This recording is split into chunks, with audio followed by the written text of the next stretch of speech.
Shalom, selamat pagi, selamat hari Minggu buat saudara-saudari dimanapun berada pada pagi hari ini.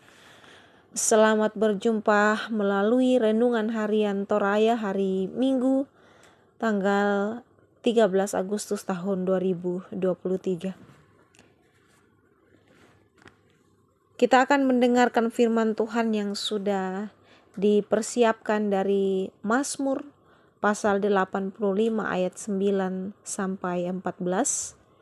Sebelum itu mari kita meminta pertolongan kepada Tuhan agar diberikan hikmat untuk mendengarkan firman-Nya. Kita berdoa. Allah Bapa kami di dalam surga, Bapa yang senantiasa kami puji, kami muliakan di sepanjang kehidupan kami. Kami bersyukur Tuhan di pagi hari ini Tuhan menyatakan kasih dan pemeliharaan-Mu. Dan sekarang ini Tuhan, kami akan membaca firman-Mu. Kami mohon kasih-Mu Tuhan, penyertaan Roh Kudus-Mu, agar firman ini kami boleh dengarkan dengan baik dan Engkau tanamkan di dalam hati kami masing-masing. Bersabdalah ya Tuhan, di dalam nama Tuhan Yesus. Amin. Saudara yang dikasihi oleh Tuhan, Mazmur 85 ayat 9 sampai 14, saya akan membacakan ayat yang ke-9, 10. Firman Tuhan, aku mau mendengar apa yang hendak difirmankan Allah, Tuhan. Bukankah ia hendak berbicara tentang damai kepada umatnya dan kepada orang-orang yang dikasihinya, supaya jangan mereka kembali kepada kebodohan? Sesungguhnya keselamatan daripadanya dekat pada orang-orang yang takut akan Dia, sehingga kemuliaan diam di negeri kita. Demikian firman Tuhan. Bapak Ibu Saudara yang dikasihi oleh Tuhan, tema perenungan kita di pagi hari ini adalah mengatasi kebodohan, mendekatkan diri pada Allah. Bapak Pendeta Daud Sere Paledung pernah mengungkapkan sebuah pernyataan dalam sebuah khotbah. Taena di pebarra tubaga. Atau kebodohan itu tidak bisa menghasilkan beras. Itu ungkapan beliau. Singkatnya, pernyataan ini dapat berarti bahwa kebodohan tidak akan menghasilkan nasib baik.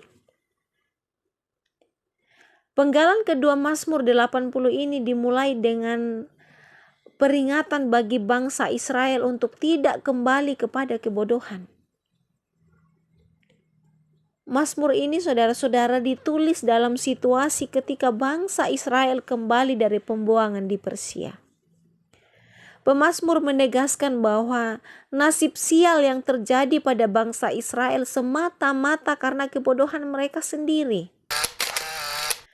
Kata kebodohan dalam bahasa Ibrani adalah kislah, yang berarti kebodohan yang penuh kepercayaan diri. Artinya, kehancuran mereka terjadi akibat kesalahan yang dilakukan dengan sungguh dan penuh kepercayaan diri. Sebab itu, dalam penggalan Mazmur 85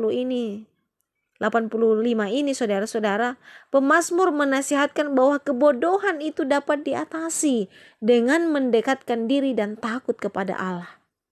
Ia adalah sumber damai dan keadilan.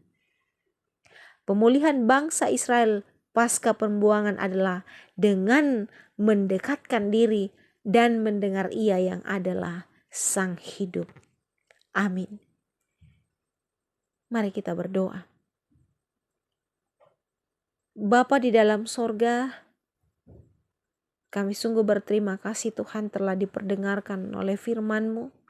Bahkan kami merenungkannya Tuhan. Kami sungguh mengaku bahwa kami adalah ciptaan-Mu yang penuh dengan kelemahan. Oleh karena itu Tuhan, biarlah penyertaan-Mu tetap bersama-sama dengan kami. Lewat firman-Mu ini Tuhan, kami dikuatkan, kami diberikan pengertian bahwa kami sebagai orang-orang yang memiliki keterbatasan, hendaknya mendekatkan diri kepadamu. Ke dalam tangan pengasihan-Mu Tuhan, kami menyerahkan seluruh kehidupan kami sepanjang hari ini. Mohon tuntunan kasih Tuhan. Terima kasih Tuhan. Inilah doa kami, ungkapan syukur kami. Di dalam nama Tuhan Yesus Kristus. Haleluya. Amin. Bapak Ibu Saudara yang dikasihi oleh Tuhan, demikian perenungan kita pada pagi hari ini. Salam sejahtera bagi kita sekalian, selamat bekerja, Tuhan memberkati. Shalom.